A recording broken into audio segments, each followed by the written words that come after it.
First on reporter Rahul മാങ്കുട്ടത്തിന്റെ അടൂരിലെ വീട്ടിൽ പരിശോധന നടത്തിയ SIT. ഉച്ചയോടെയാണ് അന്വേഷണ സംഘം വീട്ടിലെത്തിയത്. രാഹുലിന്റെ ലാപ്ടോപ്പ് ഉൾപ്പെടെ കണ്ടെത്തുകയാണ് SITയുടെ ലക്ഷ്യം.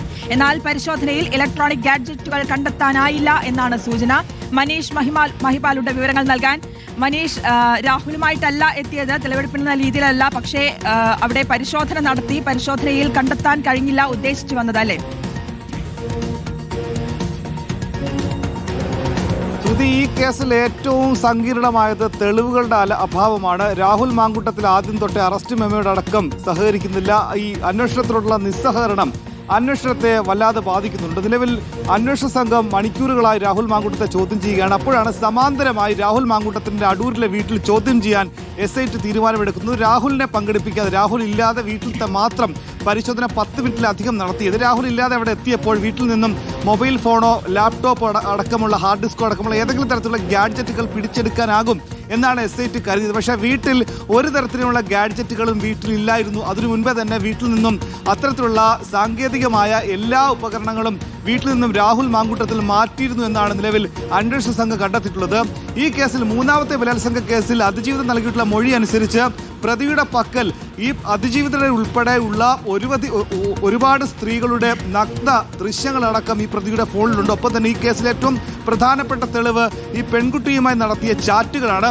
ഈ ചാറ്റിന്റെ വിശദാംശങ്ങളടക്കം ഇയാളുടെ ഫോണിലുണ്ട് എന്ന് അതിജീവിത മൊഴി നൽകിയിട്ടുണ്ട്. അതിജീവിതയുടെ ഫോണിലെ സ്ക്രീൻഷോട്ടുകൾ നിലവിൽ അന്വേഷണ സംഘത്തിന് നൽകിയിട്ടുണ്ട്. രഹസ്യ മൊഴിയിലടക്കം ഇക്കാര്യങ്ങൾ വ്യക്തമാക്കിയിട്ടുണ്ട്. പക്ഷേ അത് പ്രതിയുടെ ഫോണിൽ നിന്ന് തന്നെ പിടികൂടുന്നതാണ് അന്വേഷണത്തിൽ ഏറ്റവും നിർണായകമാകുന്നത്. അങ്ങനെ പ്രതിയുടെ ഫോണിൽ നിന്ന് പിടികൂടാനായി എത്തുമ്പോഴാണ് അങ്ങനെയുള്ള ഒരു ഉപകരണങ്ങളും വീട്ടിലില്ല എന്ന് അന്വേഷണ സംഘം കണ്ടെത്തിയിട്ടുള്ളത്. ഒപ്പം തന്നെ രാഹുൽ മാങ്കുട്ടത്തിന്റെ നിലവിൽ കയ്യിലിരിക്കുന്ന ഫോണിന്റെ പാസ്വേഡോ അല്ലെങ്കിൽ അത് തുറക്കാനുള്ള മാർഗങ്ങളോ ഇയാൾ പറഞ്ഞു തരുന്നില്ല.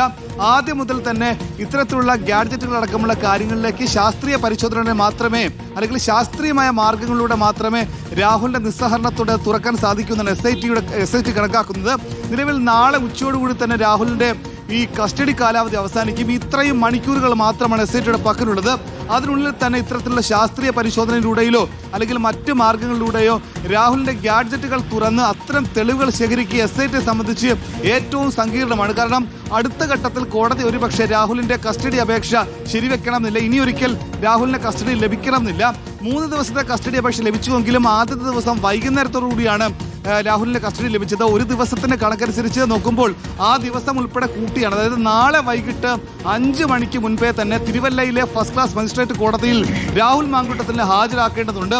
അതിനു മുൻപ് തന്നെ എല്ലാ തെളിവുകളും ഹാജരാക്കേണ്ടതുണ്ട്. ഇന്ന് രാവിലെ ക്ലബ് 7 ഹോട്ടലിൽ നടത്തിയ പരിശോധനയിൽ അവിടെ രജിസ്റ്ററിൽ രാഹുൽ മാങ്കുട്ടത്തിന്റെ പേരടക്കമുള്ള കാര്യങ്ങൾ കണ്ടെത്തിയിരുന്നു. താൻ അവിടെ എത്തിയ വിവരം രാഹുൽ മാങ്കുട്ടത്തിൽ ശരിവെക്കുന്നു. പക്ഷേ അത് ഉഭയസമ്മത പ്രകാരമാണെന്ന വാദം അല്ലെങ്കിൽ അത്തരത്തിലുള്ള മൊഴി രാഹുൽ ആവർത്തിക്കുകയാണ്. പക്ഷേ ഏറ്റവും പ്രധാനപ്പെട്ട കാര്യം, അതിജീവിതം നൽകുന്ന മൊഴി അനുസരിച്ച് ഇയാൾ അതിജീവിതമായി നടത്തിയ ചാറ്റുകൾ ഏറെ നിർണായകമാണ്. അത്തരം ചാറ്റുകൾ ഇതുവരെയും കണ്ടെടുക്കാൻ അന്വേഷണ സംഘത്തിൽ കഴിഞ്ഞിട്ടില്ല. ഇനി പാലക്കാട്ടെയും ഒപ്പം തന്നെ രാഹുലുമായി കേന്ദ്രീകരിക്കുന്ന രാഹുൽ താമസിച്ചിട്ടുള്ള ഫ്ളാറ്റുകളിലടക്കം രാഹുലിന്റെ കൂട്ടാളിലടക്കം ആളുകളിൽ നിന്ന് ഇത്തരം ഗാഡ്ജറ്റുകൾ പിടിച്ചെടുക്കാനാകുമോ എന്നാണ് അന്വേഷണ സംഘം കണക്കാക്കുന്നത്. ഈ ചോദ്യം ചെയ്യലിൽ രാഹുലിന്റെ പക്കലുണ്ടായിരുന്ന മറ്റ് ഗാഡ്ജറ്റുകൾ, ഹാർഡ് ഡിസ്കുകൾ അടക്കമുള്ള കാര്യങ്ങൾ എവിടെയൊക്കെ കൊണ്ടുപോയിട്ടുണ്ട് എന്നടക്കമുള്ള കാര്യങ്ങൾ നിലവിൽ അന്വേഷണ സംഘം ആരായുന്നുണ്ട്. പക്ഷേ ഇപ്പോഴും ചോദ്യം ചെയ്യലിനോട് രാഹുൽ ഒരു വിധത്തിലുമുള്ള സഹകരണവും അന്വേഷണ സംഘത്തോട് കാണിക്കുന്നില്ല എന്ന വിവരമാണ് നമുക്ക് അറിയാൻ സാധിക്കുന്നത്. ഇതിനോടകം തന്നെ അതിജീവിതയുടെ രഹസ്യമൊഴി എടുക്കാനുള്ള ശ്രമങ്ങൾ അല്ലെങ്കിൽ അത് ചെറുക്കാനുള്ള ശ്രമങ്ങൾ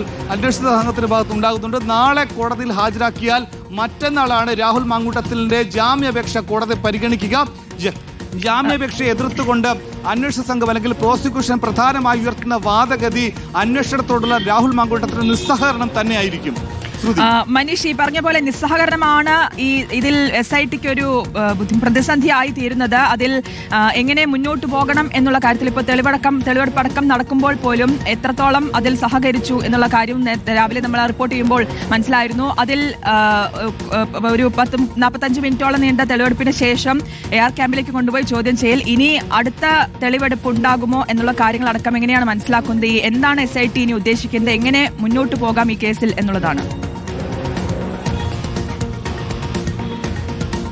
ശ്രുതി, വളരെ കുറച്ച് മണിക്കൂറുകൾ മാത്രമാണ് SITയുടെ പക്കലുള്ളത്. രാഹുലുമായി നേരിട്ട് എവിടെയെങ്കിലും ഒരു തെളിവെടുപ്പിന് കൊണ്ടുപോയാൽ രാഹുലിന്റെ ഭാഗത്തു നിന്നുള്ള നിസ്സഹകരണം അത് സമയം പാഴാക്കൽ മാത്രമായിരിക്കും. ഒപ്പം തന്നെ രാഹുലുമായി പൊതുമധ്യത്തിൽ അല്ലെങ്കിൽ ഒരു പൊതുസ്ഥലത്തേക്ക് ഇറങ്ങിയാൽ വലിയ പ്രതിഷേധം ഉണ്ടാകാനുള്ള സാഹചര്യമുണ്ട്. അങ്ങനെയുള്ള പ്രതിഷേധങ്ങൾ ഉണ്ടായാൽ അത് തെളിവെടുപ്പിനെ അടക്കം പ്രതികൂലമായി ബാധിക്കും. കസ്റ്റഡിയിലുള്ള പ്രതിക്ക് എന്തെങ്കിലും തരത്തിലുള്ള പരിക്കോ അല്ലെങ്കിൽ പ്രതികൂലമായ സാഹചര്യം ഉണ്ടായാൽ അത് ആ പ്രതിക്ക് അനുകൂലമായി കോടതിയിൽ നിന്നുണ്ടാകാനുള്ള ഒരു ഘടകമായി മാറും. അതുകൊണ്ട് തന്നെ രാഹുലുമായി പൊതുവിടങ്ങളിലേക്കുള്ള തെളിവെടുപ്പ് പരമാവധി ഒഴിവാക്കുന്നതിന്റെ ഭാഗമായിട്ടാണ് ഇന്ന് രാവിലെ അധികം ആളുകൾ കൂടാത്ത പുലർകാലത്ത് തന്നെ രാവിലെ 6 മണിയോടുകൂടി തന്നെ അടൂർ ക്യാമ്പിൽ നിന്നും 6:30 തിരുവല്ലയിലെ നഗരത്തിലെ ഹോട്ടലിലെത്തിച്ച് രാഹുലിനെ തെളിവെടുപ്പ് നടത്തി 7 മണിക്ക് മുൻപേ തന്നെ പത്തനംതിട്ടയിലെ ക്യാമ്പിൽ രാഹുലിനെ ആക്കിയത്. രാഹുലുമായി പാലക്കാട്ടേക്ക് ആദ്യം തെളിവെടുപ്പ് നടത്താൻ ആദ്യം തീരുമാനിച്ചിരുന്നു. അടൂരിലെ വീട്ടിലും തെളിവെടുക്കാൻ തീരുമാനിച്ചിരുന്നു. പക്ഷേ ഇന്നലെ കോടതിയിൽ ഉണ്ടായിട്ടുള്ള അനിഷ്ട സംഭവങ്ങൾ, രാഹുലിനെതിരെ ചീമുട്ടയറടക്കം ഉണ്ടായ സാഹചര്യം കണക്കാക്കിക്കൊണ്ട് രാഹുലുമായി പൊതുമധ്യത്തിലേക്ക് ഇറങ്ങിയാൽ വലിയ അക്രമ സംഭവങ്ങൾ, പ്രതിഷേധം ഉണ്ടാകും എന്നത് കണക്കാക്കി രാഹുലിനെ ഒഴിവാക്കിയുള്ള നീക്കങ്ങളാണ് നിലവിൽ SIT ആലോചിക്കുന്നത്.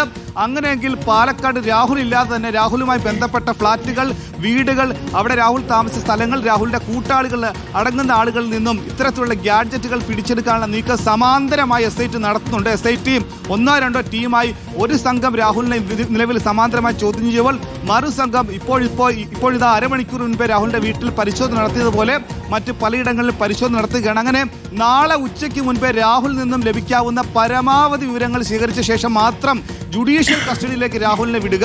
അതിനുശേഷം ഒരുപക്ഷെ കോടതിയിൽ നിന്നും രാഹുലിന്റെ കസ്റ്റഡിയിലേക്ക് SITയുടെ കസ്റ്റഡിയിലേക്ക് കിട്ടാനുള്ള സാധ്യത വളരെ വിരളമാണ്. അതുകൊണ്ട് തന്നെ പരമാവധി തെളിവ് ശേഖരണമാണ് SIT ആലോചിക്കുന്നത്. അതുകൊണ്ട് തന്നെ രാഹുലുമായി കേന്ദ്രീകരിക്കുന്ന എല്ലാ ഇടങ്ങളും രാഹുൽ ഇതിനോടകം തന്നെ ആദ്യ കേസ് വന്നപ്പോൾ ഒളിവിൽ കഴിഞ്ഞ ബാംഗ്ലൂരിലടക്കം SIT സമാന്തരം അന്വേഷണം നടത്തി ഇത്തരം ഗാഡ്ജറ്റുകൾ നശിപ്പിക്കാൻ ഇയാൾ ശ്രമം നടത്തി അടക്കമുള്ള കാര്യങ്ങളിലേക്ക് അന്വേഷണം എത്തിയിട്ടുണ്ട്. ഒപ്പം തന്നെ രാഹുലിന്റെ ആദ്യ പരാതി ഉയർന്ന ഘട്ടത്തിൽ തന്നെ തനിക്കെതിരെ അന്വേഷണ സംഘം ഉണ്ടാകും, തനിക്കെതിരെ അന്വേഷണം ഉണ്ടാകുമെന്ന് നേരത്തെ തന്നെ കണക്കാക്കിക്കൊണ്ട് രാഹുൽ ഇത്തരത്തിലുള്ള തെളിവുകൾ നശിപ്പിച്ചിട്ടുണ്ടാകാം എന്ന നിഗമനത്തിലേക്ക് SIT എത്തിയിട്ടുണ്ട്. അങ്ങനെയാണെങ്കിൽ അത്തരത്തിലുള്ള തെളിവുകൾ എങ്ങനെ വീണ്ടെടുക്കാൻ സാധിക്കും? ഏറ്റവും പ്രധാനം കോടതിയിൽ തെളിവുകളാണ്. രാഹുൽ അവിടെ ഈ ഹോട്ടലിൽ എത്തിയതിന്റെ CCTV ദൃശ്യങ്ങളും അവിടുത്തെ രേഖകളുമുണ്ട്. പക്ഷേ അത് മാത്രം പോരെ, പെൺകുട്ടിയുമായി ചാറ്റ് ചെയ്തതിന്റെയും പെൺകുട്ടിയുടെ ഏത് വിധത്തിലാണ് ഇയാൾ ഇടപെട്ടതെന്നും ഒപ്പം തന്നെ ഗർഭചിത്രം നടത്താനും പെൺകുട്ടിയിൽ നിന്നും പണമടക്കം ചൂഷണം ചെയ്തതിന്റെ ഏറ്റവും പ്രധാനപ്പെട്ട നിർണായകമായ തെളിവ് ഡിജിറ്റൽ രേഖകളാണ്. അത്തരം ഡിജിറ്റൽ രേഖകൾ എങ്ങനെ വീണ്ടെടുക്കാൻ സാധിക്കുമെന്ന ആലോചനയിലാണ്, അത്തരം നീക്കങ്ങളാണ് SIT ഇപ്പോൾ സമാന്തരമായി ആലോചിക്കുന്നത്. വ്യക്തമാണ്. രാഹുൽ മാങ്കൂട്ടത്തിന്റെ അടൂരിലെ വീട്ടിൽ പരിശോധന നടത്തി കഴിഞ്ഞു SIT.